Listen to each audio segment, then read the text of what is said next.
Hello friends, welcome to veg recipes of Karnataka. ನಾವಿವತ್ತು ಈ ಶೀತ ಆಗಿ ಎದೆಲೆಲ್ಲ ಕಫ ಕಟ್ಕೊಂಡಿರುತ್ತಲ್ಲ, ಕೆಮ್ಮು ಬರ್ತಾ ಇರುತ್ತೆ, ಕಫ ಬರ್ತಾ ಇರುತ್ತೆ. ಅದಕ್ಕೆ ಸಿಂಪಲ್ ಆಗಿ ಮನೆಯಲ್ಲೇ ವೀಳ್ಯದೆಲೆ, ತುಳಸಿ ಮತ್ತು ಜೇನುತುಪ್ಪ ಇವಿಷ್ಟನ್ನು ಬಳಸ್ಕೊಂಡು ಒಂದು ಮನೆ ಮದ್ದನ್ನು ಹೇಗೆ ಮಾಡೋದು ನೋಡೋಣ. ನಾನು ಚಿಕ್ಕ ಸೈಜ್ ಆಗಿರೋದ್ರಿಂದ 2 ಎಲೆ ತೊಗೊಂಡಿದ್ದೀನಿ, ವೀಳ್ಯದೆಲೆಗಳು 2 ತೊಗೊಂಡಿದ್ದೀನಿ ಆಯ್ತಾ. ಆಮೇಲೆ ಒಂದು ಲೆಕ್ಕ ಪ್ರಕಾರ 9 ತುಳಸಿ ಎಲೆ ತಗೋಬೇಕು.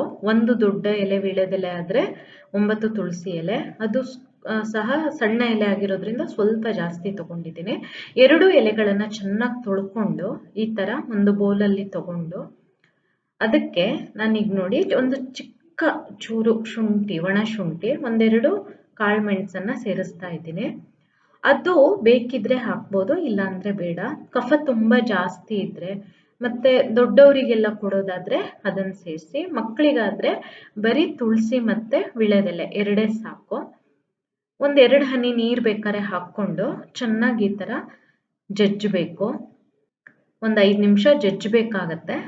ಚೆನ್ನಾಗಿ ಜಜ್ಜಿ ಆದಮೇಲೆ ಒಂದು ಕಾಟನ್ ಬಟ್ಟೆ ತೊಗೊಂಡ್ರು, ಹತ್ತಿ ಬಟ್ಟೆ, ಶುದ್ಧವಾಗಿರೋ ಹತ್ತಿ ಬಟ್ಟೆ ತೊಗೋಬೋದು, ಅಥವಾ ಹಾಗೆ ಈಗ ನಾನು ತೋರಿಸ್ತೀನಿ ನೋಡಿ, ಕೈಯಲ್ಲೇ ಈ ಥರ ಹಿಂಡ್ಬಿಟ್ಟು ಸ್ಕ್ವೀಸ್ ಮಾಡಿ ರಸನ ತೆಗಿಬೋದು. ರಸನ ತೆಕ್ಕೊಳ್ಬೇಕು. ದೊಡ್ಡವ್ರಿಗೆ ಕೊಡೋದಾದರೆ ನೀವು ಈ ಥರ ಜಜ್ಜೋ ಅವಶ್ಯಕತೆನೂ ಇಲ್ಲ. ಎಲೆನಲ್ಲಿ ಎಲ್ಲ ಇಟ್ಟುಬಿಟ್ಟು ಸ್ವಲ್ಪ ಜೇನುತುಪ್ಪ, ಒಂದು ಅರ್ಧ ಚಮಚ ಜೇನುತುಪ್ಪ ಹಾಕಬೇಕು, ಆಮೇಲೆ ತೋರಿಸ್ತೀನಿ. ಎಲ್ಲ ಹಾಕಿಬಿಟ್ಟು ಹಾಗೆ ತಿನ್ನೋದಕ್ಕೂ ಕೊಡ್ಬೋದು. ಮಕ್ಕಳಿಗಾದರೆ ಈ ಥರ ರಸ ತೆಗಿಲೇಬೇಕು. ನೋಡಿ, ಹಿಂಗೆ ರಸ ತೆಗೆದ್ಮೇಲೆ ಜೇನುತುಪ್ಪನ ಸೇರಿಸ್ಬೇಕು. ಒಂದು ಅರ್ಧ ಚಮಚ ಜೇನುತುಪ್ಪ ಸೇರಿಸಿದ್ರೂ ಸಾಕು. ಹಾಕಿ ಚೆನ್ನಾಗಿ ಹಿಂಗೆ ಕಲಿಸ್ಬಿಟ್ಟು ಕುಡಿದ್ರೆ ಆಗೋಯ್ತು.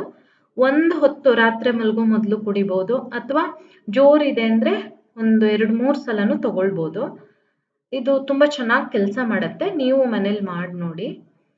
ನಿಮಗೆ ಈ ವಿಡಿಯೋ ಇಷ್ಟ ಆದಲ್ಲಿ ಲೈಕ್ ಮಾಡಿ, ಶೇರ್ ಮಾಡಿ, ಕಮೆಂಟ್ ಮಾಡಿ, ಹಾಗೆ ನಮ್ಮ ಚಾನಲಿಗೆ ಸಬ್ಸ್ಕ್ರೈಬ್ ಮಾಡೋದನ್ನು ಮರಿಬೇಡಿ. ಧನ್ಯವಾದಗಳು.